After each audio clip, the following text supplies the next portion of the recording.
Tiada masa depan bagi dunia tanpa alam. Seiring perkembangan zaman, dunia menjadi sangat tergantung pada bahan bakar fosil, menyesaki atmosfer dengan emisi karbon, diperparah dengan deforestasi dan degradasi hutan. Dan kini, kita sedang menghadapi krisis iklim. Planet bumi memanas pada tingkat yang mengkhawatirkan. Kita berpacu dengan waktu untuk melestarikan alam dan melindungi kehidupan. Yayasan Konservasi Alam Nusantara percaya bahwa jika kita mendukung alam tetap lestari, maka alam akan membantu kita mengatasi krisis iklim dan krisis keanekaragaman hayati. Sains menunjukkan bahwa solusi iklim alami yang didasarkan pada perlindungan, restorasi, dan pengelolaan hutan, lahan basah, dan padang rumput dapat berkontribusi hingga sepertiga dari target pengurangan emisi pada tahun 2030. Menjadi rumah bagi hutan tropis terbesar ketiga di dunia, hutan Kalimantan dapat berkontribusi hingga 40% dari total potensi mitigasi melalui solusi iklim alami, yaitu 1,4 gigaton karbon dioksida ekuivalen per tahun. Sejak tahun 2010, program Terestrial Indonesia telah bekerja di wilayah Berau, Kalimantan Timur dengan mengimplementasikan 4 strategi kunci untuk mencapai target-target berikut di tahun 2030. Pada tahun 2016, kami telah menjalin kemitraan yang unik dengan pemerintah lokal, korporasi, akademisi, kelompok masyarakat, dan lembaga swadaya masyarakat. Kemitraan ini dibangun berdasarkan pembelajaran dari program Karbon Hutan Berau yang telah diterapkan sejak 2010. Bersama-sama, kami berkomitmen untuk menjaga hutan, mengurangi emisi, dan menyokong ekonomi berkelanjutan melalui program pembangunan hijau Kaltim. Komitmen ini diwujudkan dalam 7 inisiatif model, kemudian berkembang menjadi 11 inisiatif dengan dukungan lebih dari 200 kelompok. Salah satu inisiatif adalah konservasi habitat spesies terancam punah melalui pengelolaan kolaboratif habitat orang-utan di Lanskap Weheakelai, yang telah menerapkan pendekatan non-konfrontatif dan partisipatoris dalam melindungi habitat orang-utan di lanskap fungsi produktif.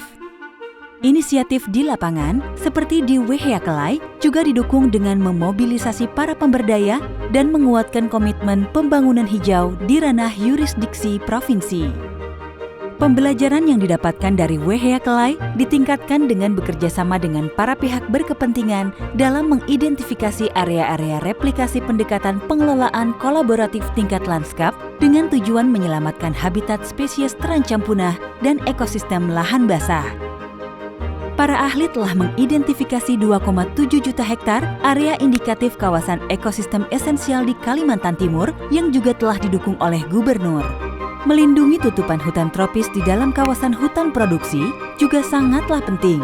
Kawasan ini meliputi lebih dari 50 juta hektar hutan alami yang sangat penting bagi keanekaragaman hayati dan kesejahteraan manusia. Area hutan alam produksi yang luas merupakan ekosistem penyimpan karbon dan memberi berbagai jasa lingkungan. Inisiatif kehutanan berkelanjutan kami bertujuan mewujudkan praktik pengelolaan hutan lestari dan berkelanjutan usaha melalui strategi multi-usaha kehutanan. Bersama dengan para mitra, kami telah mengembangkan peranti-peranti pengelolaan hutan lestari untuk konsesi aktif. Peranti-peranti ini telah diadopsi oleh pemangku kepentingan lokal kehutanan, termasuk salah satunya terkait resolusi konflik.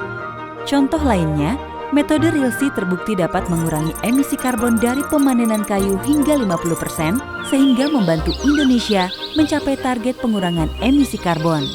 Kami juga telah mengembangkan model multi-usaha kehutanan baru non-kayu untuk menghidupkan kembali konsumsi non-aktif. Dengan cara ini, ekonomi berkelanjutan akan tumbuh dan memberikan manfaat bagi keanekaragaman hayati serta dalam upaya mitigasi dan adaptasi perubahan iklim. Area bernilai konservasi tinggi di perkebunan kelapa sawit memiliki peranan vital dalam menyimpan karbon dan meningkatkan keanekaragaman hayati hutan tropis. Kami mendukung komitmen pemerintah Kalimantan Timur dalam pengembangan praktik perkebunan berkelanjutan dengan mengembangkan hierarki mitigasi dalam perlindungan area bernilai konservasi tinggi melalui kajian ilmiah. Kemitraan ini telah berhasil menggalang komitmen untuk menjaga dan mengelola lebih dari 400.000 hektar area bernilai konservasi tinggi. Karena masyarakat lokal termasuk masyarakat hukum adat hidup di jantung hutan, usaha kami dalam melindungi dan menjaga alam tidak akan kekal tanpa partisipasi dari komunitas lokal.